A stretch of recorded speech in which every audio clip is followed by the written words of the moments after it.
Christy Lee, Happy New Year. Happy New Year. How exciting. I'm excited for 2022. I am too, yes. Did you celebrate in style? Yes, well, quietly, but in style, but Yes. enjoyed all of the fabulous things that the coast has to offer where I'm based. So there's been plenty of beach time, plenty of relaxing.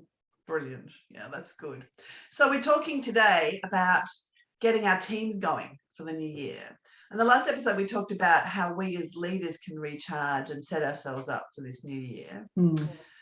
Time to teams. Yeah, absolutely. This is going to be a really interesting year, I think. The experts have been harping on about this whole Great Resignation thing for months now. Yes. And I definitely started to see signs of it in probably November onwards, even October to an extent, as we were coming out of lockdown in Australia. I certainly started to see signs of the market really shifting, applicant pool not having the flow that it otherwise would. And I think realistically, a lot of people are going to be looking to change their work situation this year. And it isn't necessarily going to be going from one job to another job of equal or similar level. I think we're going to see a lot of people hot-tailing it overseas for extended holidays. A lot of people are rethinking their focus on work and what they're really, what's really important to them. And we always see that shift in January every single year. About this time, mid to late January, there's movement. People come back from Christmas break and decide, well, I'm going to throw everything away and start again. But this year will be even more movement, I think, that we're going to see. That's what I'm starting to see. That's my prediction. What are you thinking about what you're expecting to see in businesses this year? Well, I think there's been so much debate about whether the Great Resignation will make it to Australia, hasn't there? I mean, certainly in America, gosh, it's been huge, enormous numbers, and so many people setting up their own businesses too, which I think is interesting. And I do think people have had so long to think about, what do I want to do? But you're right. I think people are making those lifestyle decisions as well. And moving regionally, or saying we're both going to work part-time in a couple, so we have more time with the kids, we're going to do some of those things. So making really, really big choices about how they want to work. So I think it's definitely an issue. And I think there's certainly things we can do to try and head it off at the pass if that's what we want to do. I think it does provide an opportunity sometimes for us. If there are people on your team, you're thinking, wouldn't mind if they moved on. We all have a couple. Wouldn't mind if they moved on and don't really want to tackle the tough conversations and have to performance manage them out. Then it can provide opportunities in that sense. The challenge is that at times when there is flux and lots of turnover, what we generally see is that the good people go because they know they have lots of choices, and we get left with the mediocre because they know they don't. So I think that is our challenge. And really, I think, when we talk about setting our team up for the new year, I think really what we want to focus on is those people we love and who we're desperate to keep, really. And how do we do that? Absolutely. Because what ultimately happens is 20% of our team take up 80% of our time, and they are never our top 20% performers that take that kind of time. We want to absolutely focus on keeping those gold star employees and really keeping them engaged in the business, because they're the ones that are, you don't want to lose, but they are the most likely to look to move if there's a lack of alignment or if things aren't quite right. And I think in smaller businesses, the impact of all of this will take a little longer to filter through. I think you'll see it first in big businesses. And I think largely because they don't have the flexibility that smaller businesses do. So we are, we've got a little benefit in that sense, in that I think we've got opportunity here to make sure that we've put in place strategies to keep the right people in the business and to really set them up for a great year ahead. Look, I think that's very true. And because size enables you to connect more. So, and I know we talk about it a lot, but I think one of those things is being really clear about what the goals are for the year. But I think even before that, if you feel like you haven't had a chance to, at the end of the year, really celebrate and acknowledge what people got through last year, this is a really good time to do it. And even if you did, it doesn't hurt to reiterate it, to just acknowledge that hopefully everyone's had a bit of a break, but that last year was tough, you know, and I think it's a really good starting point before you sort of say, here's what we achieved last year, even though things were tough. In a whole lot of different ways, and here's where we're heading. So sort of linking those two, absolutely, so that people have that connection to something bigger. Yeah, I totally agree, because I think what our teams are not going to want from us this year is to completely forget that 2021 happened.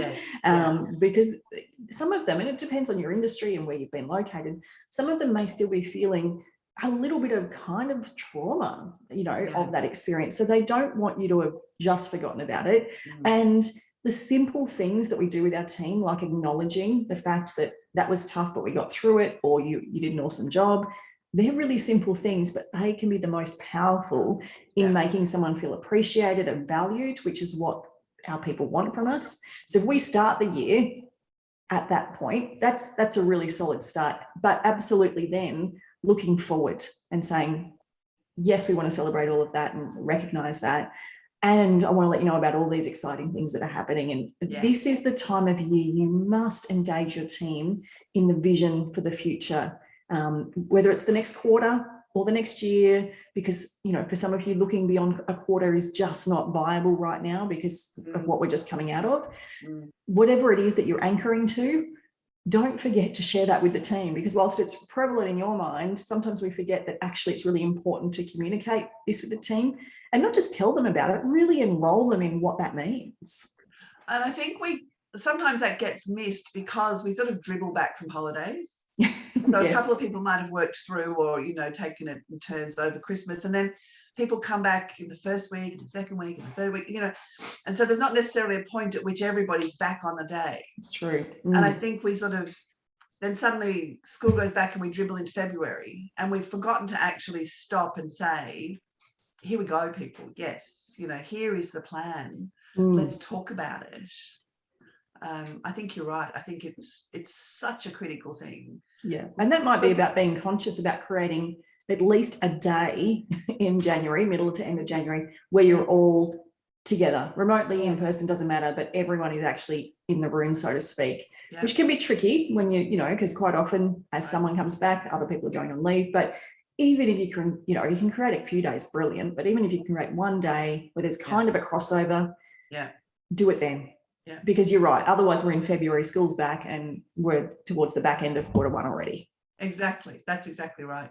So I think it is so important, as you say, to engage people with it, not just to say here it is, but to talk about what it means. Yes. And translate it down to the different teams and people and all that sort of thing. Yeah.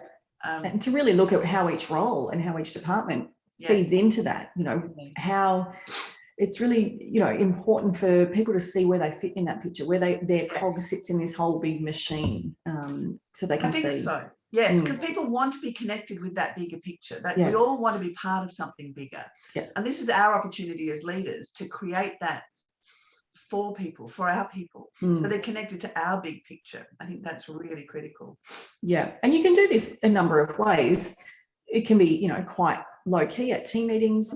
I mean, when I had a big consultancy business, I would have a massive day in January where we would do all of our team planning, and it was, we did some serious planning, but we also did a lot of fun stuff on that day to really, break it up. And it was really about getting the team involved in the goal setting. I'd set the goals broadly, but I'd get them involved and really participating and setting their own goals and objectives.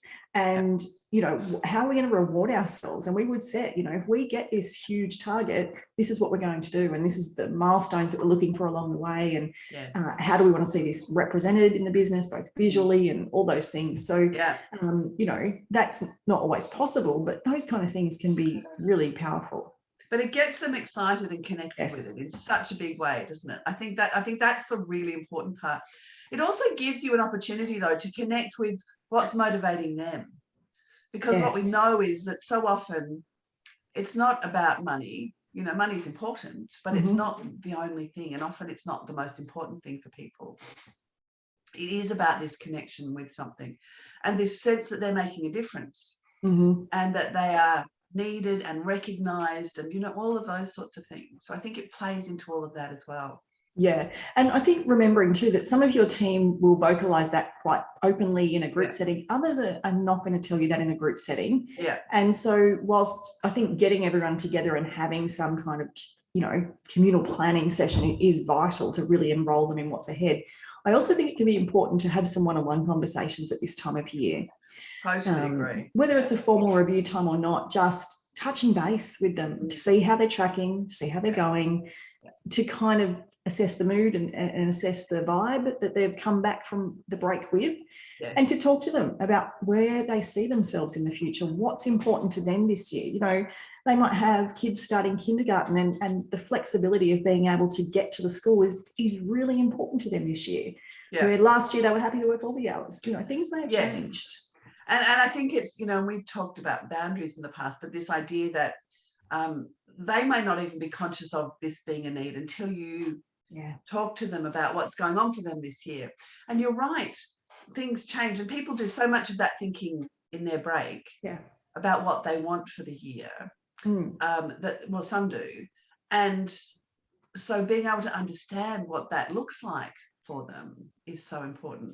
So I totally agree. It's a great idea to get together one-on-one with them. Yeah. And they may have been anxious or cautious about bringing this up with you ordinarily because it is a shift. So by you opening the forum to say, I know, Sally's starting school this year, what's that going to look like for you? What do you need from us? Yes. Alternatively, given the hours they worked the previous year, they may have been thinking, I'm going to need a new job here because I can't do this job and do that home thing. Where if you open up that forum for discussion and you are willing to be flexible, and to be fair, I think flexibility is no longer a workplace perk. It is an absolute fundamental requirement that employees expect these days, which creates its own challenge. But just being conscious of where they're at, what they're going through, and that, if that needs to be changed or, tweaking, just being open to those discussions and seeing what can and can't work and how you can be part of the solution rather than part of the problem. I think that's probably even more important now with the hybrid team model. Because for people who last year it suited them to work at home, this year they might want more time in the office, or vice versa. Or if as a result of the planning you decide they're taking on more or different tasks, again, they might decide they need to work slightly differently because of that. So yes, I mean, having these conversations is critical. And I agree with you. You need to be having one-on-one conversations. So they don't need to be marathon sessions. No.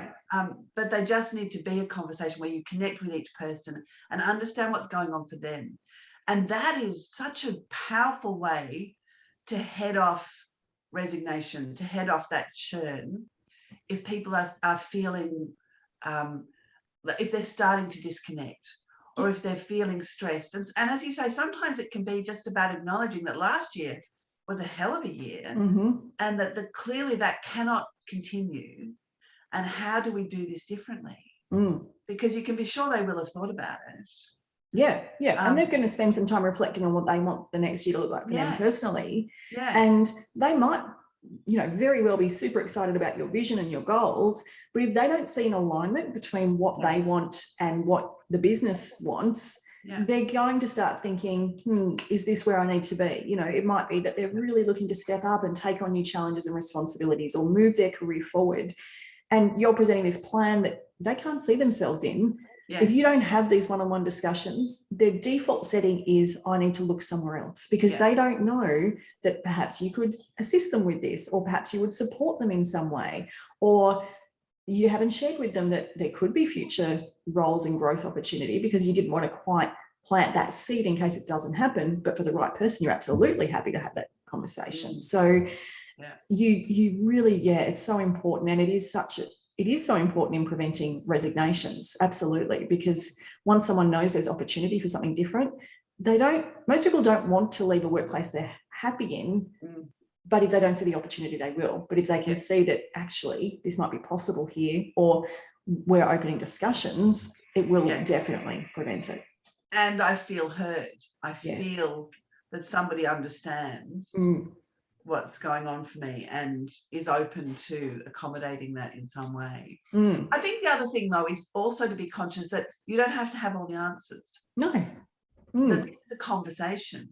and that, as you said, that they'll have done their own thinking and will have ideas, and it's fine to ask them what the solution is sometimes, to sort of, if they're saying they feel overwhelmed, when you're talking about the new plans for this year, then ask them where they see themselves and what they see as, their role or how it might work and that sort of thing.